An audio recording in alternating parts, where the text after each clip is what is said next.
नमस्कार, आप देख रहे हैं द पटना फोरम। मैं हूं आपके साथ सत्यम और हमारे साथ सोनम पासवान जुड़ रही हैं जो कि एलजेपी के प्रदेश प्रवक्ता हैं। सोनम जी, पहले स्वागत है आपका। आपका भी बहुत बहुत स्वागत है।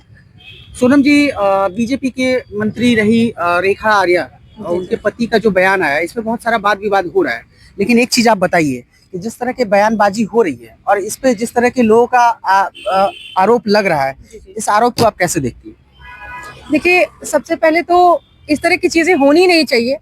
समाज में किसी भी जिले, किसी भी गांव, किसी भी राज्य के लिए ये शोभनीय नहीं है। चूंकि बिहार काफी ज्यादा, मैं देख रही हूँ पिछले कई वर्षों से मैं देख रही हूँ कि बिहार की महिलाएं हर एक क्षेत्र में काफी ज्यादा सशक्त हो रही हैं, जिसके लिए हमारे प्रधानमंत्री जी, हमारे मुख्यमंत्री जी और हमारे राष्ट्राध्यक्ष माननीय श्री चिराग पासवान जी के योगदानों की वजह से आज महिलाएं हर क्षेत्र में अपना स्थान बना चुकी हैं। और ऐसी महिलाओं को लेकर के अगर कोई तुच्छ मानसिकता के लोग इस तरह के बयान देते हैं तो मुझे लगता है वो कहीं ना कहीं उनकी परवरिश में कोई कमी रही होगी, जिसके कारण वो इस तरह की चीजों को बोलते हैं। तो ये काफी ज्यादा शर्मनाक है।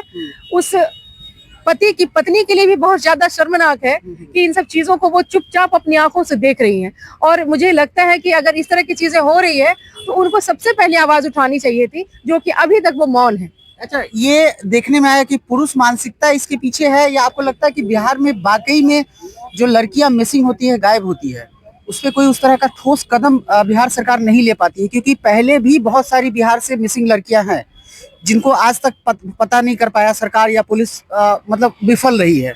तो लोग इस तरह की बातें करते, हो सकता है यहाँ से जाती हो लड़कियां।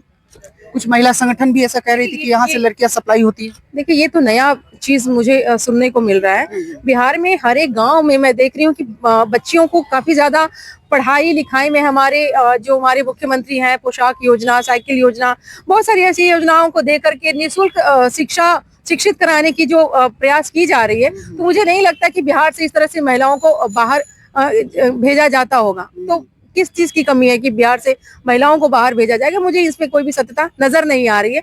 हाँ, इस तरह की मानसिकता उनकी है तो उनको अपनी मानसिकता का इलाज कराने की आवश्यकता है, क्योंकि समाज में वो कोढ़ की तरह है। अगर ऐसी मानसिकता किसी पुरुष के अंदर है तो वो एक कोढ़ की तरह है जिसका इलाज कराने की जरूरत है। बीजेपी अलायंस में आप लोग हैं, ठीक है, और बीजेपी के कोई बड़े नेता इस पे खुल के कुछ नहीं बयानबाजी कर रहे हैं। अब देखिए, क्यों नहीं कर रहे हैं ये उनका अलग विषय होगा। क्योंकि हमारे नेता एमवाई के समीकरण को लेकर के चले हैं, महिला और युवा को लेकर के चलते हैं। और इस कारण से देखिए, हम पार्टी की एक महिला हैं और महिला प्रवक्ता हैं और हमें पूरी आजादी है और हमारे जैसी तमाम महिलाओं को हमारे नेता फ्रीडम देते हैं कि भाई आप आगे बढ़ो, आपके साथ हम हैं। चिराग पासवान जी की बात आपने की। चिराग पासवान जी की पार्टी में अगर इस तरह की हरकत किसी ने की होती तो क्या सजा मिलती? वही सजा मिलती जिसकी मांग हम आज भी कर रहे हैं कि ऐसे लोगों को समाज से बहिष्कार करना चाहिए।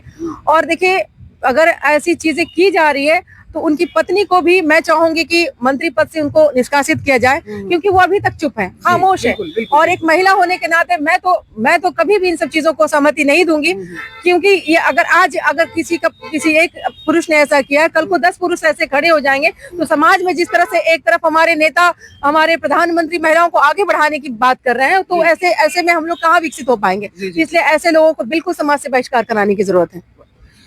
तो सोनम जी, लास्ट जाते जाते एक चीज आप बता दीजिए कि तमाम जो विपक्षी पार्टियां हैं वो ये भी आरोप लगा रही है कि बीजेपी में जो नेता हैं, जो दागी है, जो जिसपे बहुत सारे चार्जेस लगे हुए हैं महिला उत्पीड़न को लेके, लेकिन बीजेपी में आते हैं तो वो लोग साफ हो जाते हैं। देखिए, विपक्ष का जो काम है ना वो करेगा।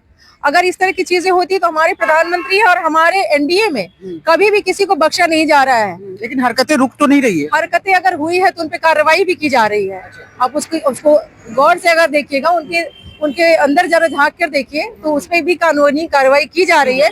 और हमारी जो बीजेपी सरकार है वो कभी भी किसी को नहीं बख्शी है। आज नहीं तो कल वो उसको, अगर वो कुछ भी दागी निकलते, अगर उनपे प्रमाणित हो जाता कि उन्होंने ऐसा किया है तो उनको सजा जरूर मिली है। जी, ठीक है। तो आप सोनम पासवान को सुन रहे थे, और जो रेखा आर्या जो मंत्री उत्तराखंड की है, उनके पति का जो शर्मनाक बयान आया था उस पर हमने एक छोटी सी चर्चा की। इस पूरे वीडियो खबर के माध्यम से आप अपने विचार हमारे साथ साझा कीजिएगा, बने रहिए।